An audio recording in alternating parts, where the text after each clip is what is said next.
네, 안녕하십니까. 금열쌤 최태성입니다. 이거 뭔 소리예요? 네. 모바일 게임 개발 제안서 도착했네요. 자, 이 재밌는데요?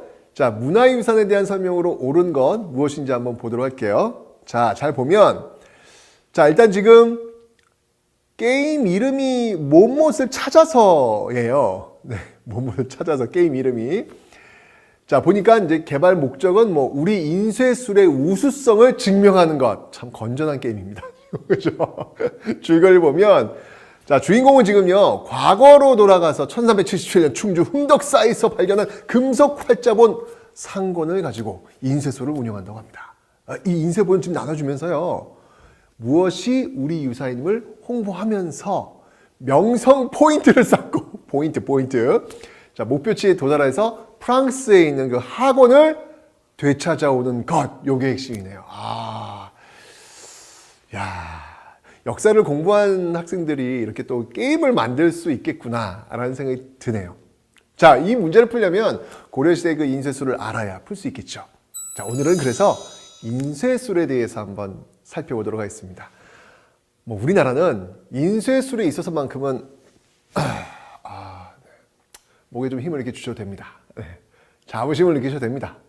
현존하는 세계에서 가장 오래된 목판 인쇄물, 활판 인쇄물 모두 메드 인 코리아.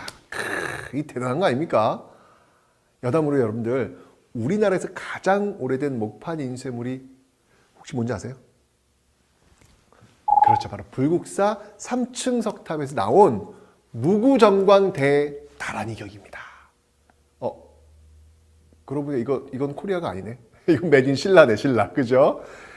자, 여러분들, 고려는요, 불교의 나라입니다. 고려 현종 때 거란이 침입을 하는데요.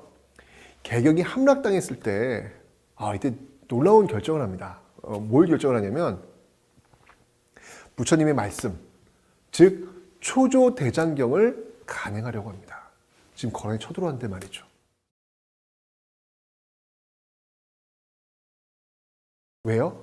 부처님의 은덕을 빌어서 이를 통해서 외적을 물리치겠다. 아니, 지금 이렇게 외적이 쳐들어왔는데 경전 그거 목판을 만든다? 쉬운 결정이 아니거든요. 이러면서 여러분들 한번 고민을 해봐야 되는 거죠. 도대체 고려라는 나라는 어떤 나라일까? 어떤 나라길래 이렇게 부처님의 말씀을 담은 그런 목판 인쇄물을 전쟁 과정에서 만들려고 했을까? 한번 좀 고민을 해볼 필요가 있다는 얘기죠.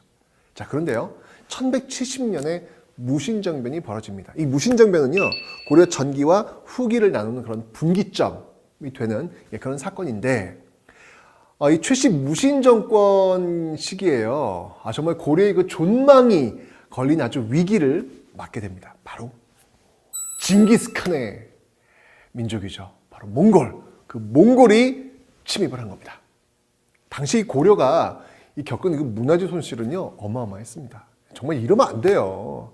다른 나라 침략해가지고 다른 나라 문화유산 그렇게 싹 쓸어버리는 이런 행위 옳지 않습니다. 어떤 것들인지 볼까요?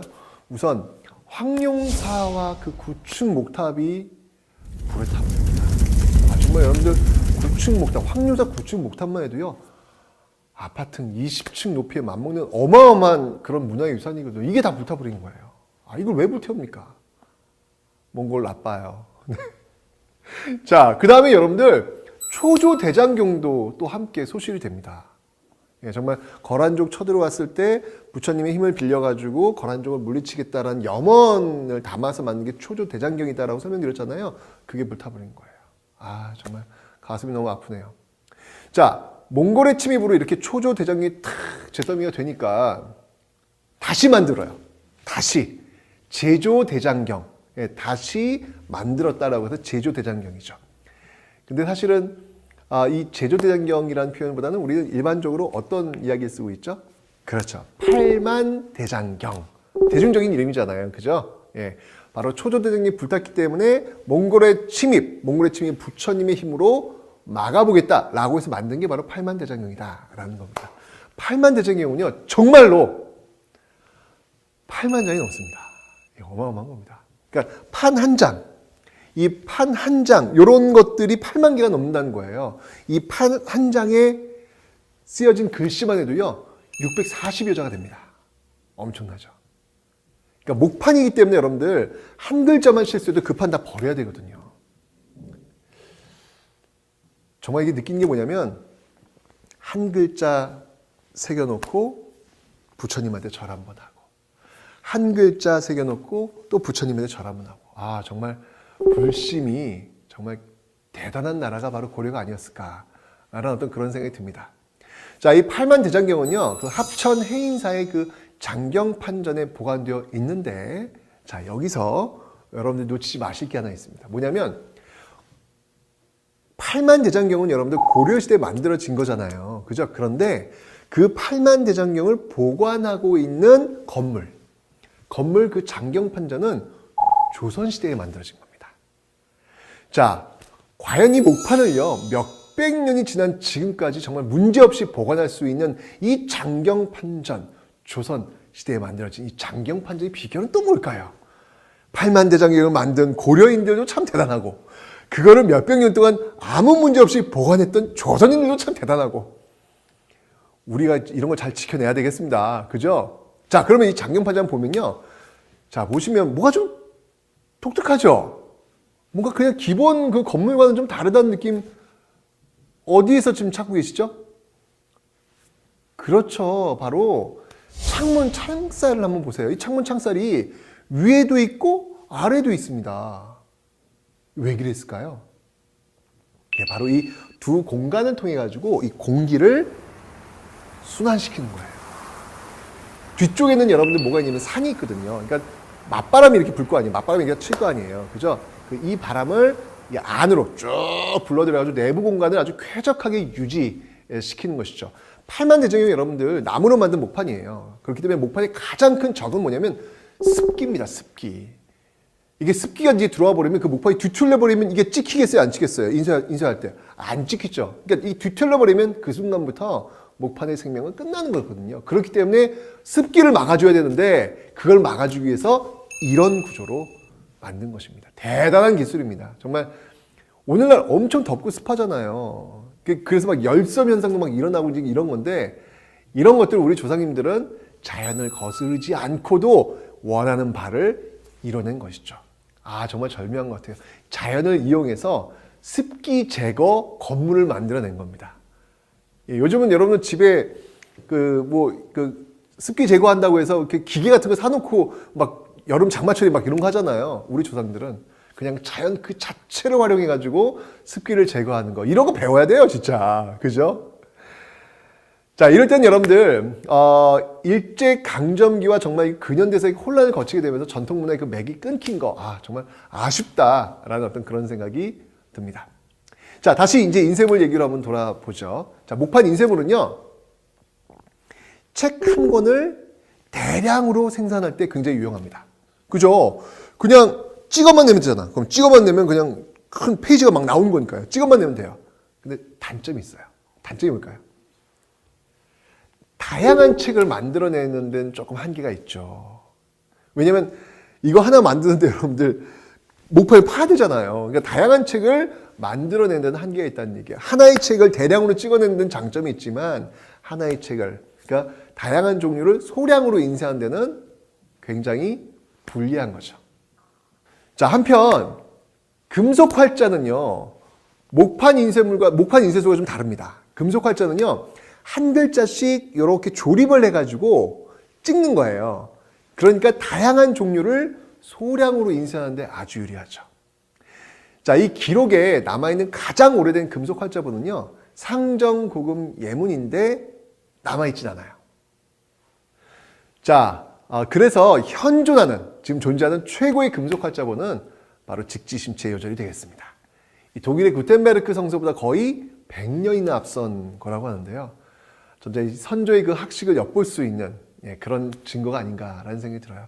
정말 이 책에 대한 욕구, 공부해야 된다는 욕구 이런 게 있기 때문에 이런 걸 만들지 않았을까라는 생각이 듭니다. 이 직지심체 요절이 워낙 유명해가지고요. 어디에서 만들어졌는지도 시험에 자주 출제되기도 합니다. 어느 지역이냐면요. 청주예요. 청주 흥덕사에서 제작한 거죠. 여러분들 그 청주에 고속버스를 이렇게 타고 이렇게 쭉 가시다 보면은 청주 쪽에 들어가시면요, 직지의 도시, 뭐 직지의 고향, 뭐 이렇게 해가지고 이렇게 간판 같은 것도 아마 보시게 될 겁니다. 근데 아쉽게도 거기서 만들어지긴 했는데 국내에는 없어요. 이건 지금 어디 있냐면 프랑스 국립도서관에 소장되어 있습니다. 그런데 여러분들, 이 직지심체 요절이 병인양요 때 그럼 프랑스가 약탈해 간 거냐? 라고 이제 물어보는 그 질문 나오면 그런 거 아니야? 이렇게 대답들 많이 하시는데요. 아닙니다. 그거 틀린 거예요. 예. 물론 이 병인양요 때 그 외교장과 강화도에 있는 외교장에서 정말 귀중한 이 책들이 프랑스에서 노략질 되긴 합니다. 그런데 그때 직지심체 요절이 노략질 당하지는 않습니다. 이 1886년 그 초대 주한 프랑스 공사인 그 프랑시가요, 구입을 한 거예요. 예, 구입을 해가지고 자기 나라에 기증한 겁니다. 자, 그럼 이제 퀴즈를 한번 보도록 하겠습니다. 자, 문화유산에 대한 설명으로 옳은 것. 자, 모바일 게임 제안서. 여기 이제 이런저런 설명이 쭉 나와 있는데 여기서 중요한 힌트가 뭐예요? 그렇죠. 바로 1377년 청주 흥덕사에서 발간한 금속 활자본. 직지심체 요절에 대한 설명이잖아요. 기록상 가장 오래된 그 상정 고급 예문은요, 1234년에 간행됐고요. 자, 그럼 보기를 한번 좀 보도록 하겠습니다. 거란군의 격퇴를 염원하며 제작되었다. 이건 뭐예요? 이거는 초조대장경이죠. 단군 신화가 기록된 가장 오래된 책, 이거는 이제 삼국유사. 불국사 3층 석탑 수리 과정에서 발견된 것, 이거는 신라시대 때 무구정광 대다란이경에 대한 설명이고요. 현존하는 세계 최고의 가장 오래된 금속활자본, 그렇죠. 바로 직지심체 요절. 그 다음 유교적 합리주의에 바탕한 기전체 서술, 요거는 이제 고려시대로 본다면 삼국사기에 대한 그런 설명이 되겠습니다. 따라서 정답은 가장 오래된, 현존 가장 오래된 금속활자본 4번이 되는 겁니다. 자, 여러분들 인쇄술이라고 하는 거는요, 사회 발전을 굉장히 촉진시키는 어떤 그런 기술입니다. 구텐베르크 성서 이후에 유럽은 이 종교개혁을 통해서 정말 근대로 진입을 하죠. 분명히 서양의 인쇄술이라고 하는 것들은 그 사회를 급격하게 변화시키는데 엄청난 역할을 했단 말이죠. 그런데 아니, 그 유럽보다 훨씬 더 먼저 금속활자 기술을 활용해서 인쇄물을 만들었던 우리는 왜 유럽처럼 그런 변화의 르네상스를 맞지 못한 걸까요? 물론 알파벳보다 한자가 인쇄하기 까다로웠다는 기술적인 문제도 있지만 더 근본적인 문제는 뭘까요? 이유는 바로 그렇죠. 그 선진적 기술이 대중적 삶 속으로 들어오지 않았다는 것. 이게 한계죠. 유럽은요, 이게 인쇄술을 발달하면서 성경, 그다음에 소설, 그러니까 많은 사람들이 읽을 수 있는 어떤 재미있는 어떤 그런 책들, 이것부터 찍어내거든요. 대중 속으로 들어간 거죠. 근데 우리나라의 금속활자를 통해서 나온 이 책들은요, 정말 사회 그 일부 지배층만 읽을 수 있는 그런 서적들, 뭐 불경이라든지 이런 것들에 근간하고 있었기 때문에 기층 어떤 백성들이 읽어낼 수 있는 어떤 그런 책들은 전혀 아니었다는 것. 요게 한계라는 것이죠. 자, 어쨌건 아무리 좋은 기술이라 할지라도 그 기술이 어디에 어떻게 쓰이느냐에 따라 가지고 엄청난 결과를 가져온다는 사실, 뭐 이런 사실도 한번 여러분들이 인쇄술의 발달, 유럽과 우리를 비교하면서 한번 살펴볼 수 있는 시간 가졌으면 좋겠습니다. 그럼에도 불구하고 우리의 어떤 기록을 남기려는 어떤 그런 욕구, 그런 어떤 의지, 이런 것들은 정말 세계 최고였다라고 하는 것만큼은 여러분들이 잊지 않으셨으면 좋겠습니다. 인쇄술 마치도록 하겠습니다.